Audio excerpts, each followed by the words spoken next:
Shalom. Baiklah, selamat malam kepada Bapak Suka dan Kakak Asdos yang telah memberikan kesempatan bagi kami untuk melaksanakan UAS. Nah, pada malam ini, sebelum saya memasuki tugas video ini, saya akan memperkenalkan diri saya terlebih dahulu. Nah, perkenalkan, nama saya Natalia Veronica dengan NIM 19136. Saya dari Prodi Pendidikan Khusus di Matkul Seminar Pendidikan Agama Kristen. Nah, di sini saya akan melaksanakan tugas UAS, yaitu Seminar Pendidikan Agama Kristen, untuk membahas tentang 8 pertemuan pembelajaran yang lalu yang telah dipelajari. Nah, langsung saja untuk mempersingkat waktu sebelum kita memasuki video pembahasan selanjutnya, kita akan berdoa terlebih dahulu. Berdoa dimulai. Berdoa selesai. Baiklah, kita lanjut. Nah, yang pertama, kita akan membahas tentang kepemimpinan hamba atau servant leadership. Nah, di sini yang pertama yaitu man of prayer.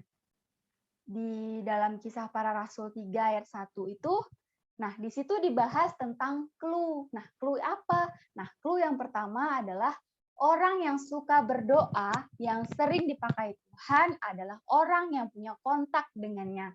Nah, sini sudah sangat jelas bahwa Tuhan katakan orang-orang yang dapat berkontak langsung dengan Tuhan itu dengan cara berdoa. Nah, yang selanjutnya adalah di dalam Kisah Para Rasul 3 ayat 6, itu diperlukan iman yang sangat besar untuk melayani orang-orang, terlebih saat kita menemukan kondisi yang tidak mungkin secara pikiran manusia, padahal bukan kemampuan kita, namun kemampuan Tuhan yang menyelesaikan segalanya. Jadi ketika kita merasa hebat, kita tuh tidak ada apa-apanya karena hidup kita ini adalah milik Tuhan. Karena yang terjadi akan hidup kita ini atas seizinnya Tuhan. Jadi segala sesuatu permasalahan kita itu ketika kita berserah kepada Tuhan dalam pemimpinan kita akan keluar dari masalah itu. Dan selanjutnya adalah man of word. Nah, orang yang mengandalkan firman-Nya yang dipakai Tuhan secara efektif membawa kita kepada pengenalan yang lebih lagi tentang Tuhan yang berbanding lurus dengan iman kita. Nah, di sini apa dikatakan bahwa orang yang mengandalkan firman-Nya yang dipakai Tuhan secara efektif. Nah, dapat dipastikan bahwa ketika kita sudah mendalami firman Tuhan, maka iman kita sudah dipastikan bisa kuat, bisa kokoh seperti itu karena dilandasi atas firman Tuhan. Nah, yang selanjutnya adalah men that are filled with Holy Spirit. Nah, di sini di Kisah Para Rasul 1 ayat 8 juga dituliskan dan isinya adalah orang yang dipenuhi kuasa Roh Kuduslah yang mampu dipakai Tuhan secara efektif karena kita butuh kuasa dalam tuntunannya. Jadi Roh Kudus itu sangat penting dalam hidup kita. Kita harus menerima Roh Kudus, kita harus membuka hati kita agar apa? Agar kita dapat memiliki kuasa yang datangnya dari Tuhan yang bisa menuntun kita ke arah yang benar.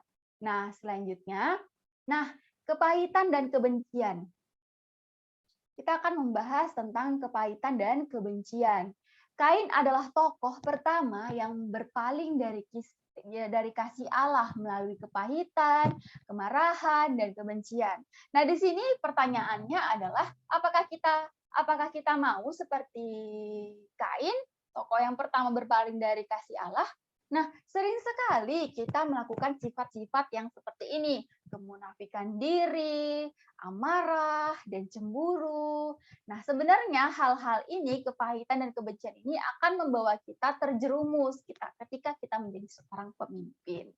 Nah, untuk itu kita harus menghindari sifat-sifat yang seperti ini. Nah, selanjutnya dalam Yesus part yang selanjutnya yaitu sifat Yesus yang ditemukan dalam ajaran yang terbesar di kerajaan. Dalam Filipi 2, Paulus berkata tentang pikiran Kristus. Nah, Ternyata dalam pikiran Kristus itu direview lagi ada beberapa poin. Nah, poin yang pertama itu tentang pelayanan. Poin yang kedua itu tidak menjadi Tuhan atas orang lain. Maksudnya apa ya? Tadi pelayanan berarti kita diserahkan hidup untuk melayani. Nah, tidak menjadi Tuhan atas orang lain itu kita tidak boleh merasa kita tuh paling benar, menjadi Tuhannya orang, tidak boleh. Nah, selanjutnya poin ketiga, Anda harus hidup dan memimpin dengan memberi contoh. Nah, ketika kita sudah menjadi pemimpin, kita harus memberikan contoh. Contoh bagaimana seorang pemimpin yang dilandaskan oleh firman Tuhan sebagai orang Kristen. Nah, yang selanjutnya, poin yang keempat adalah rendah hati. Bagaimana kita harus dituntut untuk rendah hati sebagai seorang pemimpin. Nah, rendah hati artinya adalah kita tidak boleh merasakan atau menunjukkan keegoisan kita terhadap tahta yang sudah kita miliki, menjadi orang yang pengatur, seperti itu. Nah, yang selanjutnya, poin yang kelima, yaitu sebagai anak tidak boleh menipu dan tidak boleh mengancam. Nah, di poin kelima ini, kita sebagai anak juga pasti merasakan ya, pernah merasa membohongi orang tua, pernah ngerasa melawan sama orang tua. Nah, ternyata ini yang kita lakukan adalah hal yang salah, karena di poin kelima Tuhan dalam pikiran Kristus itu sebagai anak kita tidak boleh menipu dan tidak boleh mengancam. Jadi kita tidak boleh membohongi orang tua dan tidak boleh mengancam, apalagi membantah atau melawan orang tua. Nah, selanjutnya adalah poin yang keenam, sebagai orang yang lebih muda. Nah, sebagai orang yang lebih muda, kita harus lebih taat, kita lebih harus paham untuk meluruskan diri kita. Nah, poin yang ke-7 dan ke-8, yang terakhir, yang terkecil berusaha menjadi yang terkecil yang dianggap besar. Nah, di sini berkaitan dengan ketika kita mengalah, ketika kita merasa rendah hati, contohnya, nah, di sini kita tidak akan terlihat kecil ketika kita mengalah dalam suatu masalah. Karena Tuhan bilang ketika kita yang kecil itu bukan berarti yang kecil, tapi ketika kita sudah merasa diri kita harus mengalah sebagai seorang pemimpin misalnya, nah kita itulah yang dianggap yang besar seperti itu karena kita tidak memperbesar suatu masalah. Nah, yang selanjutnya poin yang ke-8, tidak ada paksaan namun harus memiliki iman. Tuhan udah ngasih kita segala sesuatunya, Tuhan udah kasih kita kebebasan, tapi kita harus memiliki iman. Iman karena keselamatan kita tuh datangnya dari iman kita. Nah, selanjutnya yang ke-9, poin yang ke-9, tidak ada ambisi buta. Jadi tidak ada kong di balik kong kali kong. Maksudnya tuh kayak tidak ada ambisi buta, tidak ada hal-hal yang terjadi atau kemunafikan dalam suatu rencana atau program yang akan kita lakukan. Nah, yang selanjutnya poin ke-11, dia membuat dirinya tanpa reputasi. Jadi tidak ada reputasi, dikerjakan secara benar-benar lapang dada. Poin yang ke-12, manusia adalah sepenuhnya Allah dan sepenuhnya manusia. Jadi kita dituntut untuk menjadi seperti Tuhan melalui dan mengikuti perintah atau firman-firman Tuhan. Nah, poin yang ke-13, Yesus merendahkan dirinya dan taat sampai mati. Wah, luar biasa sekali. Tuhan saja punya segalanya itu harus memiliki sifat yang taat sampai mati. Nah, kita harus juga seperti itu. Kita harus taat pada firman Tuhan.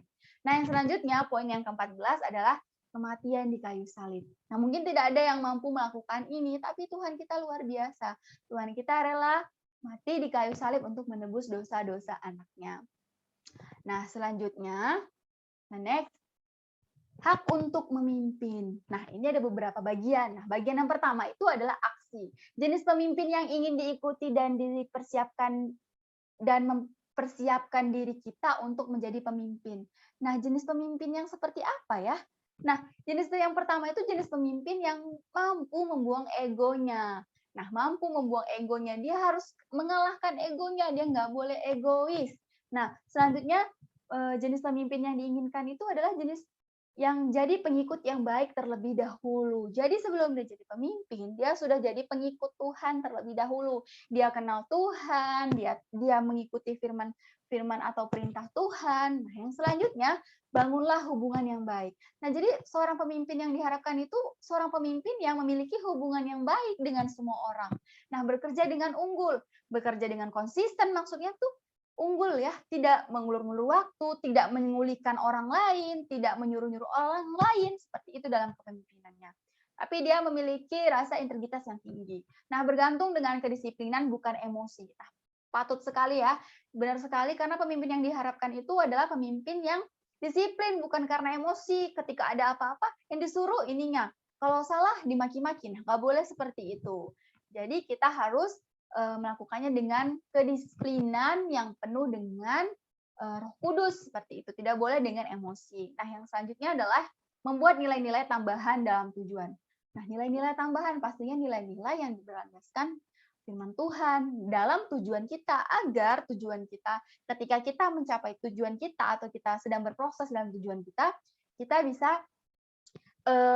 bisa melakukannya atau melaksanakannya, mencapainya dengan hati yang tenang, dengan sukacita. Nah, seperti itu. Nah, yang selanjutnya adalah yang diharapkan pemimpin yang diharapkan itu memberikan semua kekuatannya. Maksudnya kekuatan apa? Nah, jadi ketika seorang pemimpin itu memiliki talenta yang luar biasa. Jadi ketika dia menjadi seorang pemimpin, dia tidak hanya memimpin atau menyuruh-nyuruh saja, tapi dia memberikan seluruh hidupnya, memberikan seluruh potensinya kepada murid-muridnya contohnya gitu. Jadi harus memberikan apapun yang dalam dirinya sebagai pemimpin itu harus disalurkannya atau harus diberikannya untuk kepemimpinan yang dia lakukan atau yang sedang dia laksanakan. Nah, selanjutnya, bagian 2 ada visi. Nah, di sini visi ini apa sih sebenarnya? Nah, visi itu adalah tujuan dari hidup. Mau kemana sih sebenarnya kita? Nah, di sini katanya dalam visi ini dilibatkan dengan lihat dalam dirimu. Katanya seperti itu. Lalu lihat lagi di sekitarmu, lihat di depanmu, lihat di belakangmu. Nah, lihat di sampingmu. Nah, di sini Tuhan itu mau visi itu benar-benar yang harus kokoh gitu. Tujuan hidup kita itu kan berlandaskan dengan firman Tuhan. Nah, jadi di sini, di dalam visi ini, dilihat di sekitar kita, di dalam diri kita harus sesuai dengan visi-visi yang kita harapkan atau visi-visi tujuan yang kita tuju seperti itu. Nah, di sini ada tokohnya, contoh tokohnya itu Nelson Rolihlahla Mandela. Nah, selanjutnya bagian ketiga kepedulian dan pengorbanan. Nah, ini ada tokohnya Eric Liedel. Nah, dia ini adalah seorang tokoh yang pergi ke Cina untuk melayani. Luar biasa ya. Nah, di sini contoh kepedulian dan pengorbanan itu ada Nuh juga. Ia dan keluarganya orang yang tidak bercela di zamannya. Lalu ada Abraham sebagai pengembara yang dianya tadi seorang ayah yang tidak punya keturunan. Sekarang tapi ada mukjizat Tuhan yang menjadikan dia bapa dari banyak bangsa. Luar biasa sekali, yang hal yang tidak difikirkan oleh manusia Tuhan jadikan. Yang tadi dia tidak menjadi seorang ayah, dia menjadi seorang ayah dari banyak bangsa seperti itu. Nah, dari Yusuf juga dijual oleh saudaranya sendiri menjadi pengusaha tanah Mesir. Ketika dia dijual, lalu ternyata dia juga diberikan mukjizat yaitu menjadi pengusaha di tanah Mesir. Nah, selanjutnya adalah Nehemia. Nah, Nehemia ini seorang tokoh yang mendapatkan perlawanan dan ancaman pembunuhan di Yerusalem. Nah, ada bagian keempat itu berani mengambil resiko. Nah, tokohnya adalah Harriet Tubman, pemimpin yang membela perempuan. Luar biasa ya. Ternyata dari dulu juga sudah ada di pembela-pembela atau pemimpin yang membela perempuan. Nah, bagian yang kelima adalah determinasi. Tokohnya adalah Edel Baker. Nah, di sini ketika melihat sesuatu kebenaran, jadi dia melakukan determinasi ketika melihat suatu kebenaran, ketika menginginkan perubahan, menunjukkan keyakinannya, ingin menghadapi suatu tantangan, belajar dan berkembang, memimpin. Nah, di bagian yang keenam itu ada pelayanan. Sudah tidak asing lagi ya di dalam hidup kita pelayanan. Nah, tokohnya adalah George Wellstone C. Dan ada bagian yang ketujuh itu integritas. Nah, pasti sudah tidak asing lagi lah integritas ini dalam kehidupan kita sehari-hari. Nah, itu tokohnya adalah Commodus. Selanjutnya adalah how to influence people. Seorang pembawa pengaruh harus memiliki integritas dengan orang lain. Nah, seseorang yang membawa pengaruh itu harus memiliki integritas. Nah, langkah-langkah menjadi orang yang berintegritas itu seperti apa? Yang pertama, komitmen pada diri sendiri untuk tulus, dipercaya, dapat dipercaya, dan mampu menjaga rahasia orang lain. Nah, jadi kalau cewek-cewek ini yang sering apa ya, yang sering curhat ke temennya atau yang cowok-cowok harus pandai menjaga rahasia temannya, seperti itu. Nah, untuk itu utamakan hal-hal kecil. Jadi jangan sepele ya. Kita harus yang orang berintegritas itu orang yang tidak sepele dalam melihat apapun. Yang merasa berharga, sesuatu yang kecil tuh selalu dianggap berharga gitu. Nah, selanjutnya adalah setiap hari lakukan apa yang harus kau lakukan terlebih dahulu. Jadi hidupnya itu enggak ini ya, orang yang berintegritas itu langkah-langkahnya hidupnya itu enggak yang menyanyiakan waktu. Jadi setiap hari itu dia melakukan hal-hal yang memang harus dia lakukan, tidak menunda-nunda waktu. Nah, selanjutnya kita bahas orang pembawa pengaruh mengasuh orang lain. Jadi orang yang membawa pengaruh ini juga ciri-cirinya adalah mengasuh orang lain. Yang harus dilakukannya itulah kasih. Nah, kasih, hormat, rasa aman, dorongan, pengakuan, lalu ada harga diri, rasa memiliki, pandangan, harapan. Nah, contohnya nih, saya sebagai calon pendidik dari dari anak-anak berkebutuhan khusus itu ternyata mereka itu pengaruhnya orang akan dapat mempengaruhinya itu luar biasa ketika ada ini.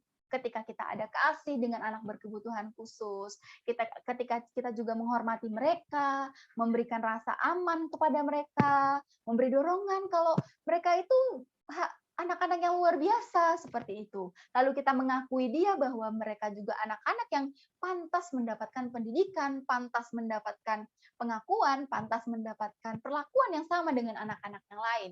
Mereka juga memiliki harga diri, memiliki rasa kita harus juga sama-sama memiliki rasa memiliki dan pandangan dan harapan untuk kehidupan mereka ke depannya. Dan selanjutnya seorang pembawa pengaruh dalam iman.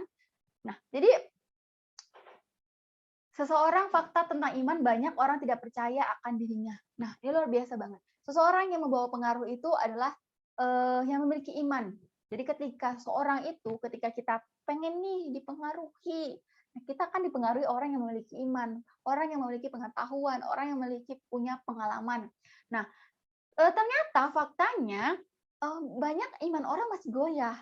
Contohnya, mungkin saya tidak percaya kan diri saya. Bisa nggak ya saya melakukan ini? Bisa nggak ya saya melewati masalah ini? Saya lupa kalau Tuhan itu ada untuk saya gitu. Saya lupa saya tuh ternyata punya iman, harus diimani seperti itu. Nah, yang sering disingkat sebagai belief. Nah, yang isinya dalam belief itu isinya adalah percayalah pada mereka meskipun mereka belum berhasil. Jadi ketika kita menjadi pemimpin, kita melihat ada orang yang sungguh-sungguh, jadi kita harus percaya meskipun mereka itu belum berhasil, kita yakin bahwa mereka bisa. Nah, menekankan kekuatan mereka. Jadi kita harus percaya bahwa mereka itu punya potensi-potensi atau kekuatan-kekuatan dalam diri mereka. Nah, selanjutnya setiap orang pernah sukses. Iya, benar sekali. Hidup berputar seperti roda. Jadi setiap orang itu pernah sukses. Jadi pengalaman mereka juga kita butuhkan seperti itu. Nah, sangat berpengaruh seperti itu. Yakin meski orang jatuh. Nah, ini sering sekali kita meninggalkan orang-orang yang jatuh. Tapi Tuhan mengatakan bahwa yakin meskipun orang jatuh. Ketika kita melihat ada orang yang memiliki potensi yang bagus, tapi saat itu atau kondisinya sedang terjatuh. Nah, seharusnya kita bisa merangkul, kita bisa membantu, saling mendukung seperti itu.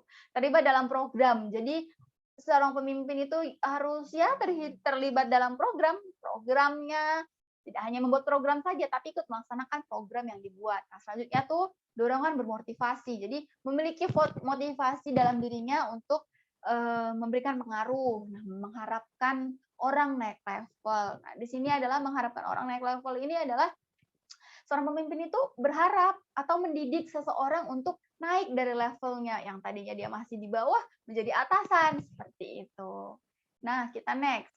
Nah, seorang membawa pengaruh dengan mendengarkan orang lain. Jadi dikatakan berpengaruh itu ketika dia mau mendengarkan orang lain. Kita introspeksi diri kita, apakah kita sudah menjadi orang yang mendengar dengan baik, menjadi pendengar yang baik ketika teman kita bercerita, ketika orang tua kita bercerita, ketika sahabat atau bestinya kita bercerita, nah itu harus bertanyakan. Karena di sini adalah orang yang mempengaruhi mampu mendengarkan orang lain. Nah, seorang yang mempengaruhi juga memahami orang lain. Jadi kita harus memahami orang lain. Nah, seorang yang mempengaruhi memperbesar orang lain. Nah, di sini tuh memperbesar orang lain itu maksudnya adalah kita itu bisa menjadi manfaat untuk hidup orang lain. Jadi ketika mungkin contohnya kita ketika dia down atau ada masalah, kita memberikan motivasi, kita merangkul dia. Nah, di situ ada harapannya kembali gitu. Kita membesarkan orang lain, kita memberikan motivasi untuk orang lain. Hubungan dengan orang lain membawa kita ke tingkat selanjutnya. Iya, benar sekali. Karena bagaimana contohnya saja ya, saya itu memiliki beberapa hubungan dengan orang lain, itu tuh memberikan saya memiliki tingkat yang istilahnya itu memiliki banyak pengetahuan, memiliki banyak pengalaman dari beberapa teman yang saya miliki seperti itu. Jadi membawa kita itu ke tingkat-tingkat yang selanjutnya. Nah, menguatkan orang lain. Jadi orang yang berpengaruh itu ternyata menguatkan orang lain. Nah, kunci keberhasilannya itu menguatkan orang lain. Jadi kita harus menguatkan sesama kita. Nah, kita lanjut lagi, Watching the Gian. Nah, ini tuh tentang film ya. Film yang menceritakan tentang kisah seorang pelatih football.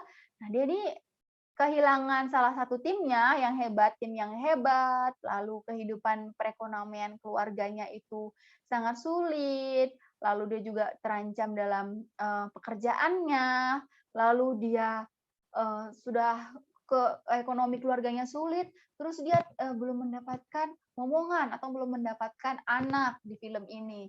Jadi dia sangat merasa hidupnya itu hampa, sangat merasa hidupnya itu bagaimana kecewa seperti itu. Nah, ketika itu di suatu sekolah itu dia ketemu sama kakek-kakek yang sering berdoa. Nah, dia melihat kakek-kakek itu dan hatinya terbuka. Wah, dia saja yang sudah tua bisa berdoa gitu ya. Dia bisa dekat dengan Tuhan. Jadi seorang pelatih ini tuh berdoa kepada Tuhan, Tuhan, apakah Tuhan mau membantuku keluar dari masalah ini? Nah, dalam cerita filmnya tuh seperti itu. Terus aku ingin keluar dari masalahku, ya gitu. Nah, ternyata ketika dia sudah dekat dengan Tuhan, banyak anugerah-anugerah yang datang, banyak sukacita yang datang. Dia memperbaiki cara bermain timnya, lalu dia menjadikan seorang anak yang tadinya melawan orang tua menjadi patuh kepada orang tua.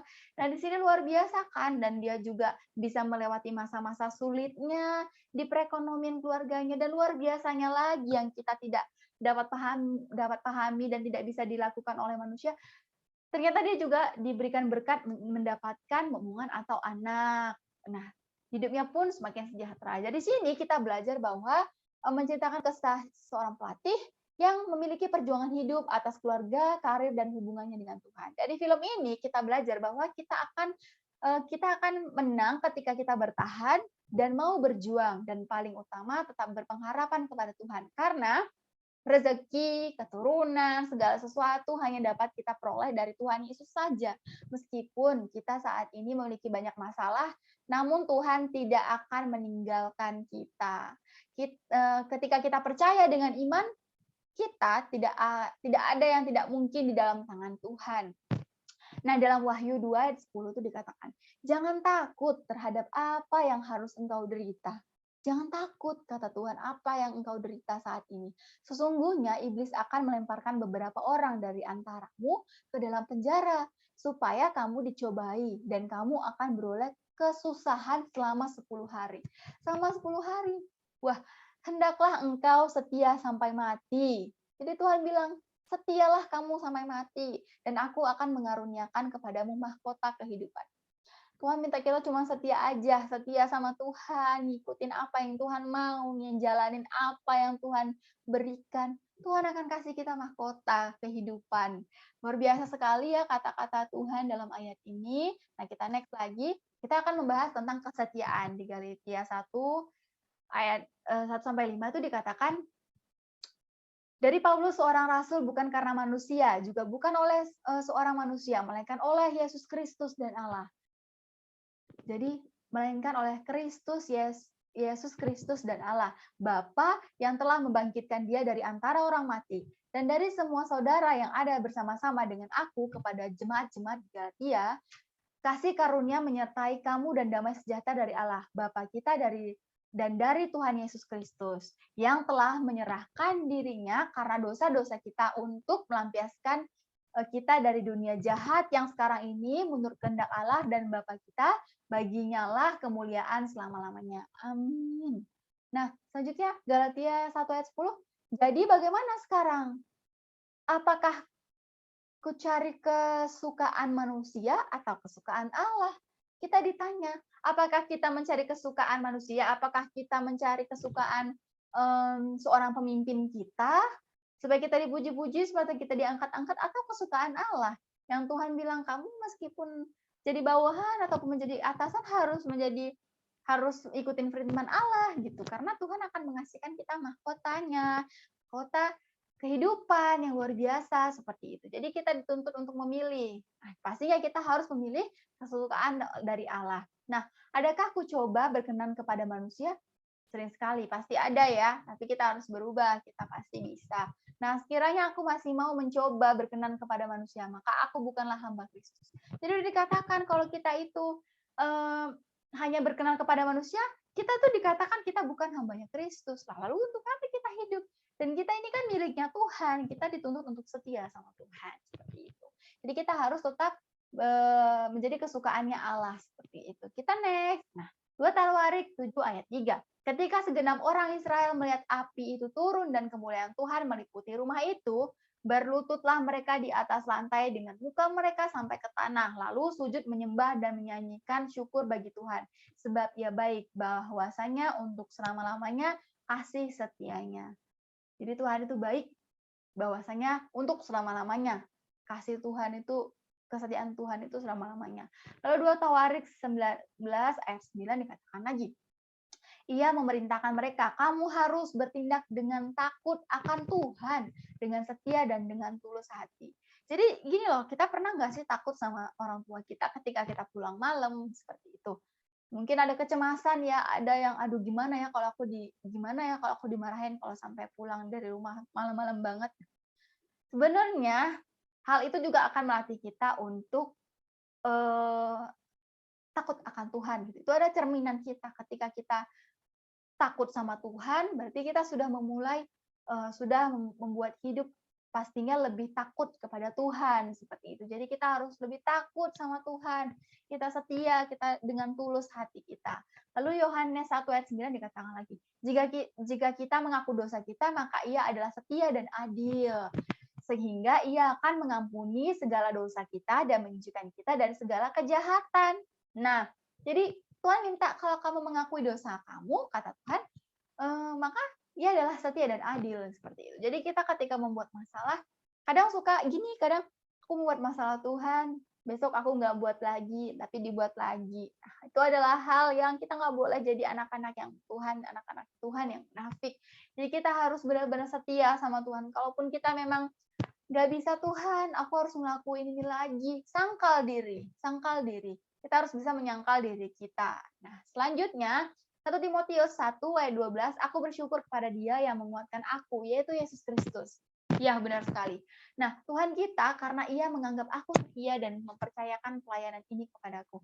Tuhan percaya loh, kita lahir ke dunia ini itu tidak hal yang cuma-cuma, tidak hal yang pluk kamu lahir seperti itu, tidak. Tapi Tuhan menciptakan kita dilahirkan ke dunia ini, Tuhan punya rancangan-rancangan yang baik untuk kita. Kita dituntut untuk melayani Tuhan, kita dituntut untuk memberikan sukacita kepada seluruh umat di dunia ini. Jadi kita harus bersyukur kepada Dia, karena Tuhanlah yang menguatkan kita. Nah, Wahyu 1 ayat 5, dan dari Yesus Kristus, saksi yang setia, yang pertama bangkit dari antara orang mati, dan yang berkuasa atas raja-raja bumi ini. Bagi Dia yang mengasihi kita dan yang telah melepaskan kita dari dosa kita oleh darahnya. Jadi, bagi Tuhan itu benar-benar sangat mengasihi kita gitu, tanpa alasan. Karena apa? Karena Tuhan tadi sudah disebutkan, saksi yang setia, yang pertama bangkit dari antara orang mati, yang berkuasa atas raja-raja bumi ini. Di sebelumnya Tuhan juga adalah orang yang sangat mengasihi kita. Kenapa Tuhan mengasihi kita? Contohnya aja nggak usah jauh-jauh. Tuhan Tuhan rela dia disalibkan untuk menebus dosa-dosa anaknya, dosa-dosa kita, seperti itu. Di Wahyu 2 ayat 10, jangan takut terhadap apa yang harus engkau derita. Sesungguhnya iblis akan melemparkan beberapa orang dari antaramu ke dalam penjara supaya kamu dicobai dan kamu akan beroleh kesusahan selama 10 hari. Hendaklah engkau setia sampai mati dan aku akan mengaruniakan kepadamu mahkota yang kehidupan. Juga tadi sudah dibahas. Kita next lagi. 2 Raja-Raja 17 ayat 37. Tetapi kamu harus berpegang kepada ketetapan-ketetapan, peraturan-peraturan, hukum dan perintah yang telah dituliskannya bagimu. Jadi Tuhan udah dengan melakukannya senantiasa dengan setia dan janganlah kamu berbakti kepada Allah-Allah lain. Jadi Tuhan udah nyediain nih ayat-ayat suci, sudah menetapkan peraturan-peraturan apa, ketetapan apa yang harus kita lakukan, bagaimana sih menjadi anaknya Tuhan, bagaimana menjadi orang Kristen yang luar biasa. Tuhan sudah menuliskan ada ayat-ayat yang bisa kita baca untuk memperbarui hidup kita. Dan kita nggak boleh percaya sama Allah lain, karena nggak ada Allah lain selain Allah kita, yaitu Yesus Kristus. Next lagi. Visi hidup. Mazmur 90 ayat 10. Nah, masa hidup kami 70 tahun dan jika kami kuat 80 tahun dan kebanggaannya adalah kesukaran dan penderitaan sebab berlalunya buru-buru dan kami melayang lenyap. Jadi maksudnya apa sih sebenarnya ayat ini? Masa hidup kami itu 70 tahun dan jika kami kuat. Jika kami kuat.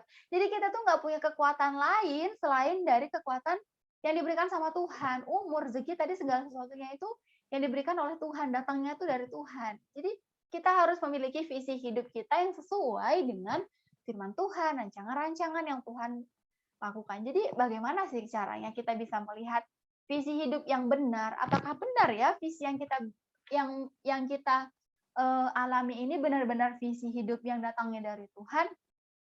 Kita bisa melihat beberapa, yaitu salah satunya itu apakah visi hidup ini sesuai nyaman dilakukan, atau tanya hatimu, tanya dalam dirimu, apakah benar ini visi yang sesungguhnya, apakah ini tujuan hidup yang ideal yang diimpi-impikan oleh kita, seperti itu. Tapi harus bertitikkan atau bertumpuan kepada firman Tuhan. Jadi kalau misalnya visi hidupnya yang jahat-jahat, atau tujuan hidupnya jahat-jahat, nah berarti itu bukan visi hidup kita. Berarti kita tidak menjadi kesukaan Tuhan. Berarti kita mungkin menjadi kesukaannya dunia, seperti itu. Jadi katanya tadi apa? Bahwa ketika kita menjadi kesukaan dunia, kita bukan anak Tuhan, seperti itu. Jadi kita harus punya tujuan hidup yang sesuai dengan kesukaan Tuhan, seperti itu. Nah, Efesus 5 ayat 15 sampai 16.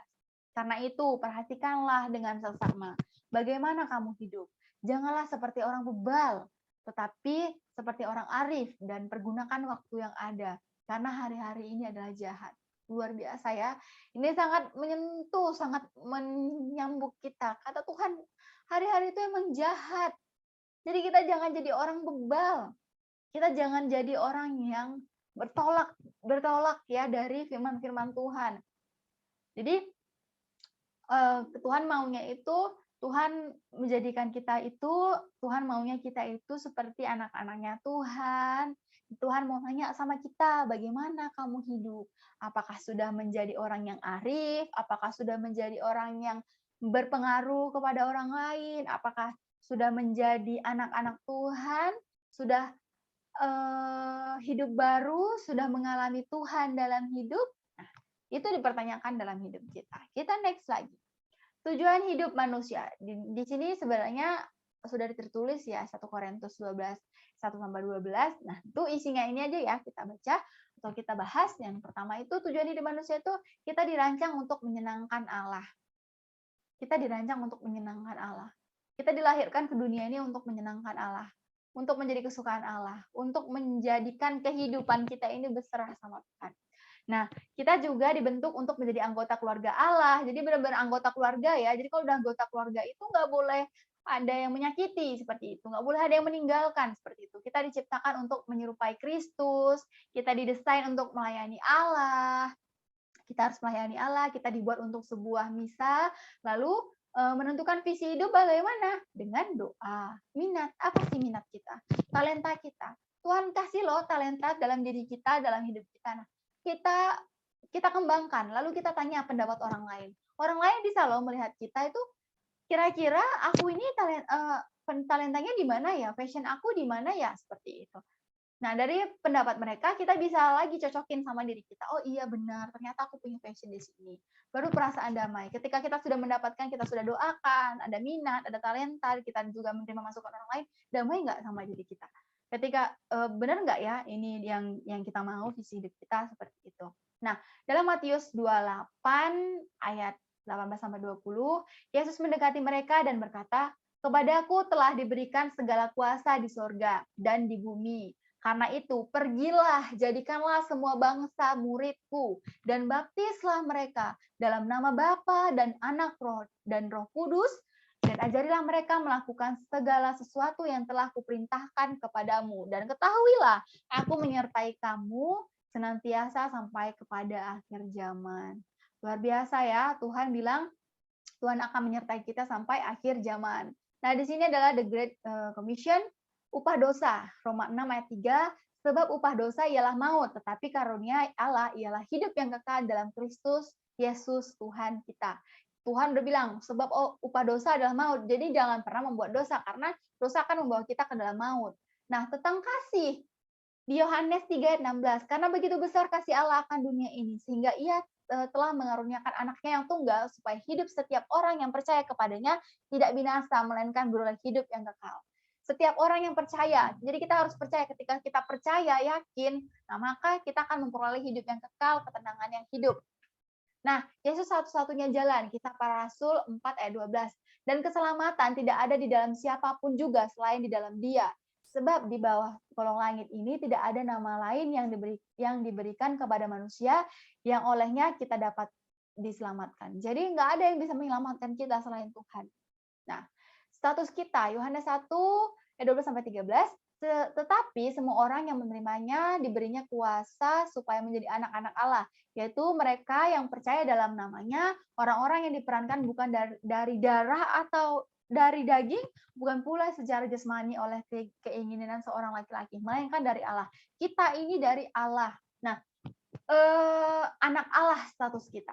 Nah, panggilan kita dari Kisah Para Rasul, tetapi kamu akan menerima kuasa. Kita diberikan kuasa. Kalau Roh Kudus turun ke atas kamu, dan kamu akan menjadi saksiku, kata Tuhan, di Yerusalem dan di seluruh Yudea dan di Samaria dan sampai ke ujung bumi. Jadi Tuhan minta kita harus menerima Roh Kudus, kita harus memberi saksi-saksi atau bersaksi akan Tuhan dalam kehidupan kita yang luar biasa pastinya. Nah, selanjutnya adalah 1 Korintus 3 sampai 9. Karena kami adalah kawan sekerja Allah, kamu adalah ladang Allah, bangunan Allah. Tuhan bilang bahwa kita ini kawan sekerjanya Allah. Jadi kita ini harus seperti Allah, kita ladangnya Allah, kita harus dibentuk, kita harus mau diatur.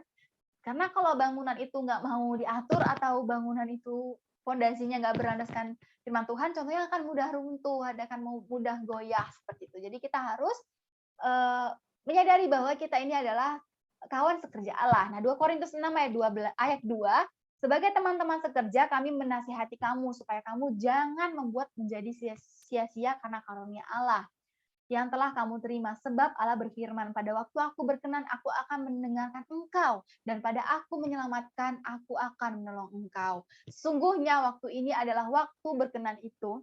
Sesungguhnya hari ini adalah hari penyelamatan itu. Luar biasa sekali ya teman-teman, bahwa Tuhan itu berfirman, katanya, kalau kamu berkenan, aku akan mendengarkan engkau. Jadi Tuhan itu senantiasa, kalau kita mau dekat sama Tuhan, Tuhan pasti dengar, pasti merangkul anak-anaknya. Dan pada waktu aku menyelamatkan, aku akan menolong engkau. Jadi kita tinggal minta, Tuhan selamatkan aku, bantu aku. Tuhan pasti tolong. Sesungguhnya waktu ini adalah waktu berkenan itu. Maksudnya sesungguhnya ini adalah waktunya kita loh. Bukan waktunya orang lain. Ini adalah waktu kita. Hari-hari ini adalah hari-hari kita. Nah, sesungguhnya hari ini adalah hari penyelamatan. Tergantung ke diri kita. Kita mau menerima kehidupan baru, kita mau menerima Yesus dalam hidup kita atau tidak. Tapi ketika kita mau menerimanya, kita menjalankan firman-Nya, nah pastilah hidup kita akan berkenan dalam namanya dan kita akan hidup dengan tenang. Nah, puji Tuhan akhirnya pembahasan pertemuan yang lalu sudah selesai disampaikan. Nah, baiklah jika ada kata yang salah mohon dimaafkan.